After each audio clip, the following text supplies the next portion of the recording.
क्या हुआ दांखलोदो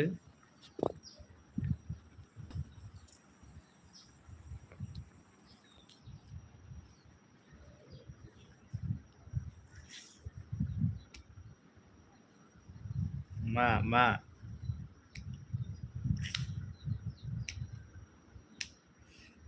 नायनो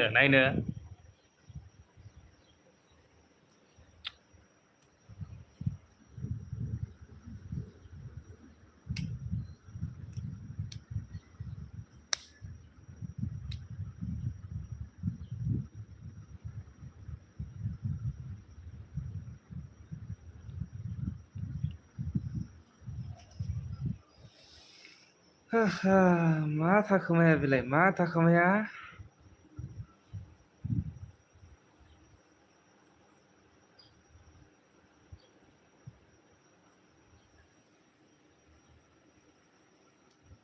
ओइ कुर्ता मैया सुपार गिनाय बा हेलौ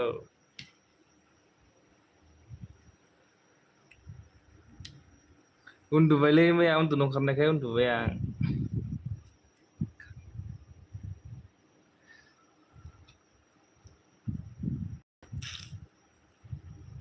बिए खारखेमा नामा खारखोमायाखैथ' उन्दुलांबाय आं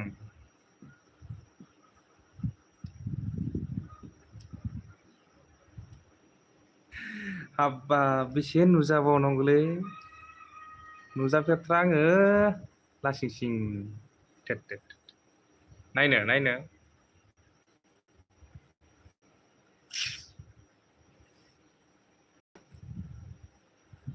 खानायफोराबो साइज गैया नै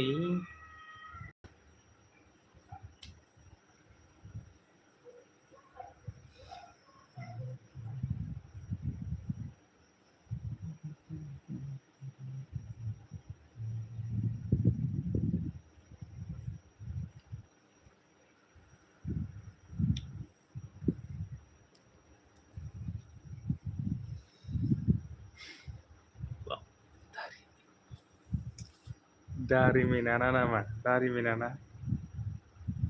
लाजिला आं नुजानो बिनिखायनोथन मिथिबायना भिलेज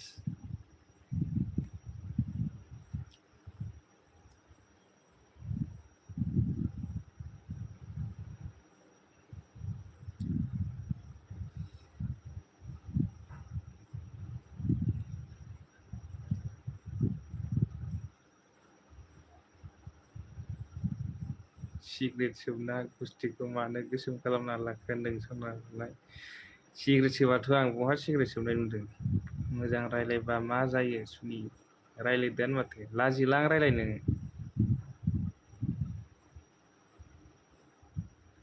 दे लाइक दसेल' 20 मिनिटबो थाया 5 मिनिट 6 मिनिट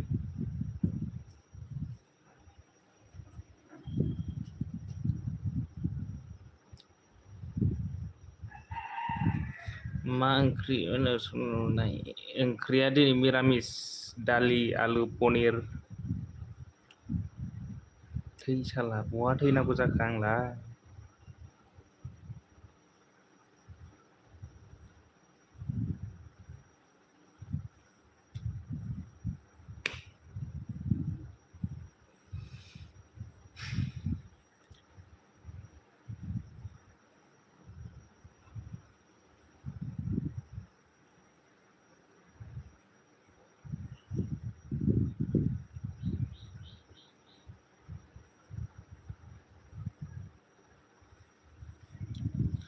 लेंहर सोरखौबा सानैसो लेंहरलाय दा होगोन र' लाइकखौ बिखुनजो आइया बोरै माइनाव बिस्वजित आगै माथो थाखुमायो थाखुमानांगौहाय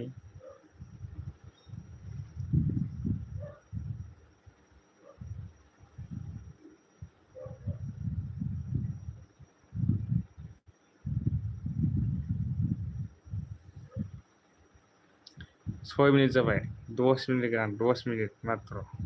खोनादों टेस्टिं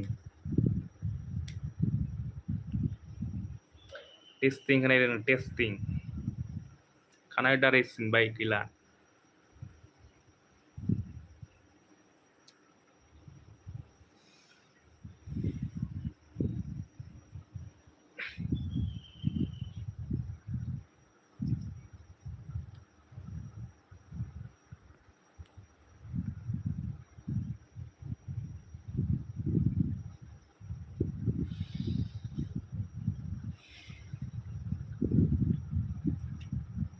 गोसोनि रावफोराबा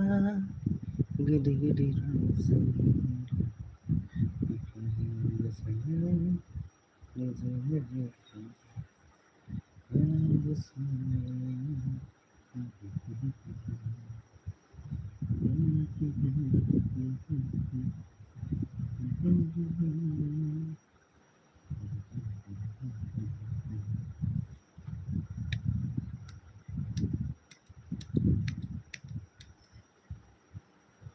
दानबायलै आं दानबाय गैला बेयो बाय बाय बाय बाय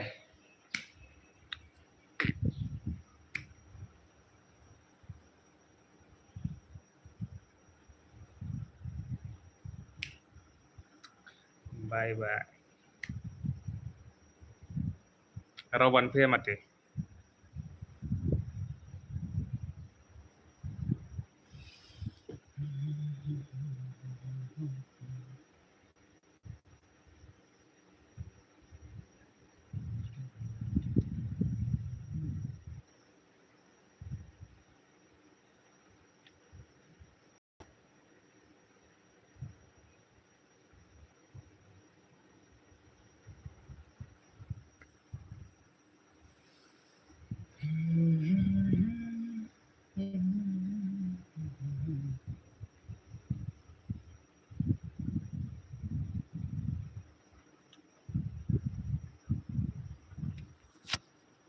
साथाम जाबाय बहा साथाम जादों सानैल'सो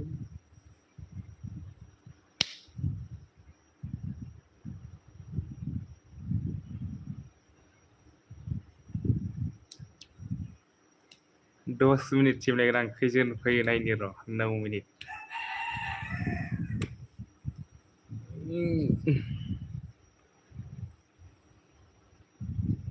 hello good afternoon hello good afternoon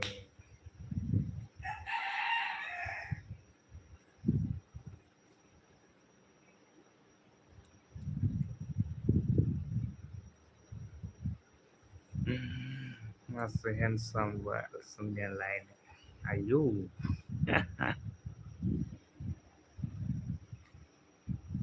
like होबाय दे लाइक दसे फैनो नायदो ओरैनो बिदैमारि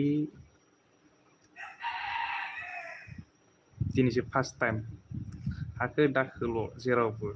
सोर फाक हिनजाव मोनगोनथाय गैलालै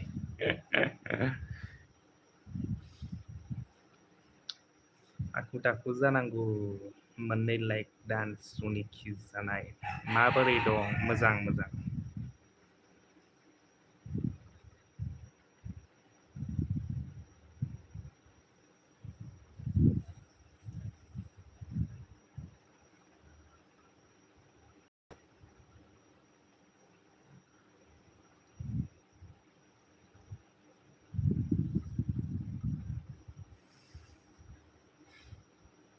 बिस्वजित खिबुला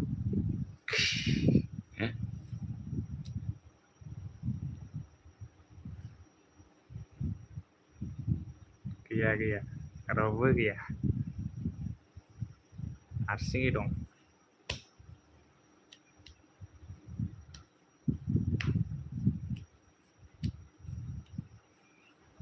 बाय बाय थाथ'दो दे गासिबो दिनैसो नायसनदों आंहा नोंनि एलबिखौ दिनैसो होखादो ओरैनो होआनो आं एलबि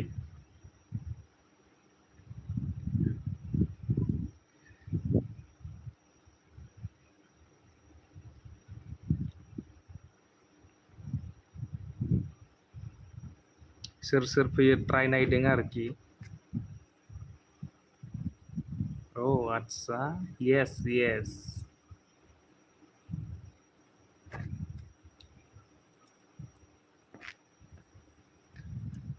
अभी मैं घूमने के लिए जा रहा हूँ इसलिए दे रहा हूँ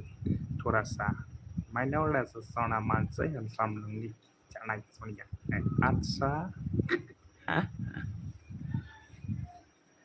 बिदिसो होमबा